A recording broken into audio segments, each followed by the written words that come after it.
48 घंटे बीत जाने के बाद भी वन विभाग के हाथ खाली।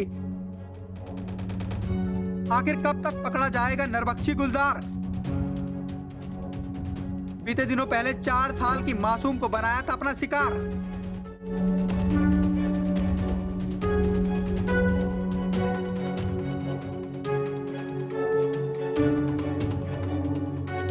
जनपद पौड़ी के पोखड़ा ब्लॉक के श्रीकोट गांव में शुक्रवार रात नरभक्षी गुलदार ने 4 वर्षीय मासूम को अपना शिकार बनाया था। घटना को बीते हुए 48 घंटे से अधिक हो चुके हैं। बावजूद इसके वन विभाग गुलदार को पकड़ने में नाकाम रहा है। इस लापरवाही को लेकर अब ग्रामीणों का गुस्सा फूटने लगा है। इसी सिलसिले में आज क्षेत्रीय जनप्रतिनिधि और ग्रामीण जिलाधिकारी से मिले। मुलाकात के बाद जनप्रतिनिधियों ने जिलाधिकारी के रवैये पर नाराजगी जताई। उनका कहना था कि जिलाधिकारी न तो ग्रामीणों की बात सुन रही हैं और न ही मीडिया को कवरेज की अनुमति दे रही हैं। उन्होंने चेतावनी देते हुए कहा कि यदि जल्द ही नरभक्षी गुलदार को मारने के आदेश जारी नहीं किए गए तो वो ग्रामीणों के साथ उग्र आंदोलन करने को विवश होंगे। जिलाधिकारी महोदय से भी हम यही बोल रहे थे। एक बात उन्होंने बोली कि आप इस तरह से न बोलिए, हमारे पास जो सूचना आई थी उस दिन रात की कि हम आपको कोऑपरेट कर रहे हैं। हम बोल रहे हैं कि सरकारी कर्मचारी अधिकारी जो वहां पे पहुंचे उन्हें हमने कोऑपरेट किया है, उन्होंने हमें कोऑपरेट नहीं किया। उनकी तो ड्यूटी बनती है, उनकी ड्यूटी है, वो उस काम को करेंगे।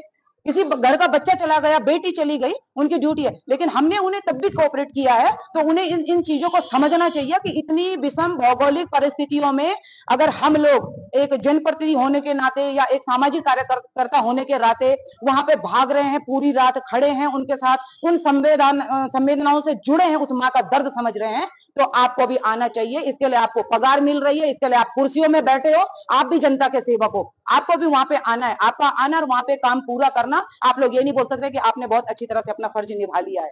तो 100 किलोमीटर दूर से आ रखे हैं और जिस तरह से हम अभी श्रीमान जिलाधिकारी महोदय जी से मिले, लेकिन जब हम आज 100 किलोमीटर दूर आते हैं, प्रशासन का जो रवैया देखते हैं और प्रशासन के रवैये से जो है मुझे तो बहुत नाराजगी है। जिस तरह से मैडम का बात करने का रवैया है, जो है मीडिया को जो है अपने पास तक नहीं आने दे रही है, तो ये क्या बात होती है? इसका मतलब आप जो है अपनी जो आपकी कार्यशैली है उसको जो है नजरअंदाज करना चाहते हैं मीडिया के सामने से। हम ये कहते हैं भाई हम उतनी दूर से आ रखे हैं, कम से कम कुछ आश्वासन दो, आपने क्या कार्रवाई करी। आप भरभली हमें कोई चीज बताते हैं, अगर आपने कोई कार्रवाई किया है, अगर आपने प्रपोजल दिया है फलों को, अगर आपने प्रस्ताव दिया तो आप बताओ ना कि हमने ये कार्रवाई की है। हमें तो 3 दिन गुजर गए हैं, अभी तक जो है वहां 3 पिंजरे लगे हुए हैं, लेकिन कोई भी सफलता वन विभाग को नहीं मिली है। एक बात। दूसरी बात, जो हमारी मांग है, हमारी मांग है कि भाई उस नरभक्षी बाघ को जो है शूट आउट किया जाए।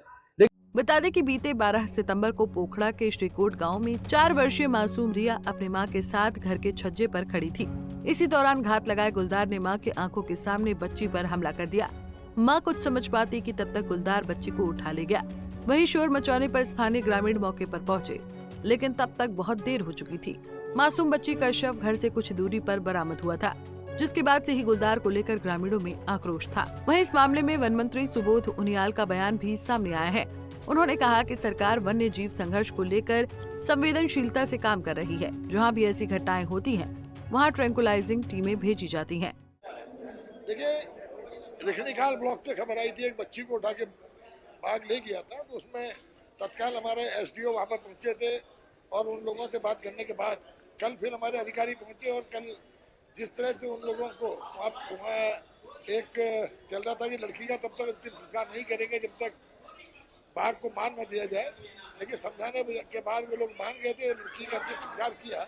और हमारी सरकार इस मामले में संवेदनशीलता के साथ काम कर रही है। जहाँ पर भी इस तरह की घटनाएं हो रही हैं, हम या तो ट्रैंकुलाइज करके बाघ को पकड़ने का काम कर रहे हैं या उसको नष्ट करने का तत्काल यहाँ पर हम लोग आदेश कर देते हैं।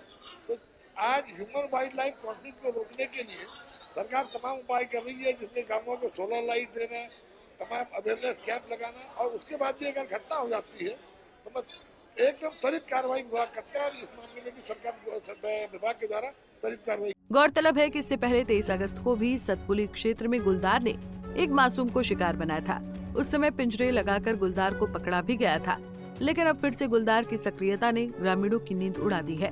पंजाब केसरी टीवी के लिए पौड़ी से प्रदीप नेगी और देहरादून से आशीष रमोला की रिपोर्ट।